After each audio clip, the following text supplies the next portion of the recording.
In 1984, a Princeton physicist named Bodmer-Witten suggested that the matter you are made of is not the most stable form of matter in the universe.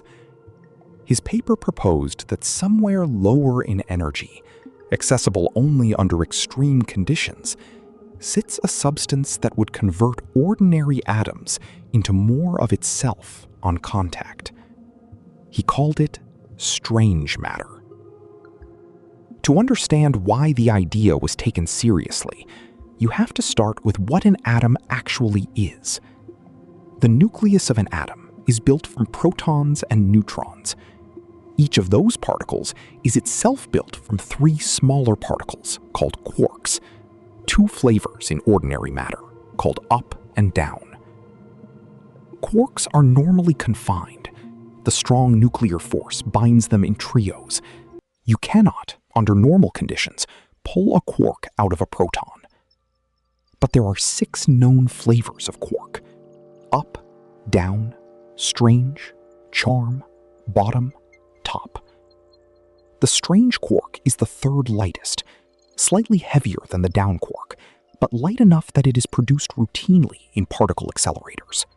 The Bodmer-Witten hypothesis, formulated by Arnold Bodmer in 1971 and developed by Witten in 1984, says this: if you took a large enough sample of free quarks and you forced equal numbers of up, down, and strange quarks together, the resulting structure would have a lower energy than the same number of nucleons.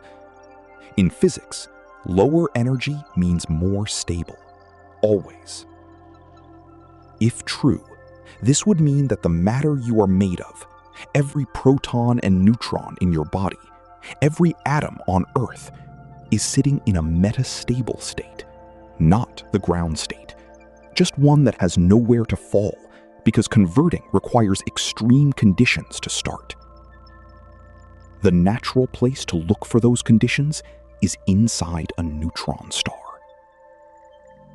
A neutron star is what remains when a massive star collapses, but is not heavy enough to form a black hole. Its core compresses matter to densities greater than an atomic nucleus. Theoretical models suggest that at these pressures, neutrons may melt into a quark soup. And if strange quarks form readily in that environment, the entire core might already be strange matter. We call that hypothetical object a quark star. The reason this matters is not abstract. Neutron stars are observed objects. Hundreds have been cataloged. Their interiors are unreachable. Their masses are measured. Their radii are measured. The relationship between the two, the equation of state of matter at those pressures, is one of the open frontiers of nuclear physics. If so neutron stars are actually quark stars, the predicted mass radius curve is subtly different from the standard nuclear curve. The two predictions overlap in the region where current measurements live, but next-generation observations should be able to tell them apart. In other words, if Witten was right, the evidence may already be in our sky. We just have not measured it precisely enough yet. A strangelet is the name for a small chunk of strange matter, anywhere from a single nucleus to a small asteroid in mass. The hypothesis predicts that a stable strangelet, once formed, would behave the same way at any scale. It would have a slight negative electric charge. It would be denser than the densest nucleus. And it would convert any ordinary nucleus it absorbed into more strange matter, releasing energy in the process. The chain reaction would be self-sustaining. Each conversion would feed the next. This is where the danger scenario comes from. If a strangelet ever landed on Earth, from a neutron star collision, from a cosmic ray collision, or from a particle accelerator, and if it was both stable and the right charge to be absorbed by nuclei, it would, in principle, start converting Earth into strange matter from the impact point outward. How fast depends on cross-sections and kinematics. The scenario, if you take the most aggressive estimates, would consume the planet in hours. This is not a hypothesis cooked up by a YouTube channel. Before the Relativistic Heavy Ion Collider switched on at Brookhaven in the year 2000, an official safety committee, chaired by physicists including Robert Jaffe at MIT, produced a formal report assessing the risk of accidentally producing a stable, negatively charged strangelet in a heavy ion collision. The same exercise was done for the LHC in 2008. Both panels concluded the risk was negligible. Their reasoning rested on 3 pillars. First, the theoretical case. Most models of strange matter predict that strangelets at the masses producible in accelerators would be positively charged, not negatively charged. Positively charged strangelets are repelled by atomic nuclei. They cannot absorb them. They cannot start the chain. Second, the cosmic ray case. Cosmic rays at energies higher than anything an accelerator produces have been bombarding the Moon, Jupiter, and neutron stars for billions of years. If high-energy heavy ion collisions produced stable, dangerous strangelets, those bodies should have been converted long ago. They have not been. Third, the observational case. Searches for strangelets in cosmic rays, in lunar regolith, and in heavy ion collider data have produced no confirmed detection. The absence of evidence is informative. There is a fourth, more subtle argument that physicists call the anthropic version. If stable strangelets existed in any significant cosmic abundance, the early universe, much denser and hotter than today, would have offered countless opportunities for them to form and propagate. Galaxies should not look the way they do. Planets should not exist in their current chemistry.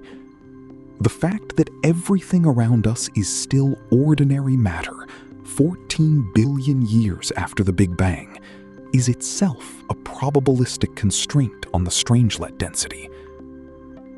The conclusion was that the hypothesis was scientifically interesting, but the danger scenario on Earth was not a real one. The interesting question is not whether the LHC will destroy the Earth. It will not. The interesting question is whether strange matter exists somewhere in the universe right now. That is still open. The Alpha Magnetic Spectrometer, mounted on the International Space Station since 2011, has been scanning cosmic rays for signatures of strangelets. The signature is specific: a particle with mass much higher than a normal nucleus, but with charge close to neutral, behaving in a way no known atom does. After more than a decade of operation, AMS-02 has logged candidate events. None have been confirmed as definitive strangelets. The data is consistent with very low strangelet flux at Earth, but does not rule it out. Other detection approaches have included balloon-borne experiments at the edge of the atmosphere, deep underground neutrino detectors looking for the characteristic energy deposition profile of a slow, heavy particle traversing rock, and a 2018 reanalysis of historical seismic data for anomalous events that could match strangelet transit signatures. None of these have yielded a confirmed positive. The collective null result, combined with theoretical flux estimates, places upper bounds on any free strangelet population in our galactic neighborhood. The astrophysical case is stronger, but indirect. Neutron star mergers, like the 2017 GW170817 event seen by LIGO and Virgo, eject material at relativistic speeds in all directions. If neutron star cores contain strange quark matter, those ejecta could include free strangelets. Some models predict a non-negligible strangelet flux in the galactic environment, distributed by tens of millions of years of merger events. Others predict effectively zero. The theoretical uncertainty is enormous. There is also a stronger version of the hypothesis that proposes some of the objects we have been classifying as ordinary neutron stars are actually quark stars, entirely composed of strange matter, held together by quark interactions rather than nuclear ones. The two types would have subtly different mass-radius relationships. Distinguishing them requires precision neutron star observations that have only become possible in the last decade with telescopes like NICER on the ISS. So far, the data is ambiguous. 40 years after Witten's paper, the situation is this. Strange matter remains a viable theoretical state. The danger scenario on Earth has been formally reviewed and dismissed. The astrophysical existence of strange matter, in neutron star cores, as quark stars, or as free strangelets traveling through the galaxy, has not been confirmed and has not been ruled out.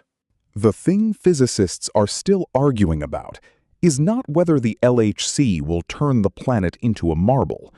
It will not. The thing they are arguing about is whether somewhere in our galaxy, in a corner we have not yet looked carefully enough, ordinary matter has already started losing the competition. That is the question that has stayed open since 1984. And the next generation of cosmic ray detectors and neutron star observations is the first set of instruments capable of answering it. Next video. Somewhere in the structure of empty space, there may be a flaw. If a single point in our universe has dropped to a lower energy state, a bubble of new physics is expanding toward us at the speed of light. We would never see it arrive.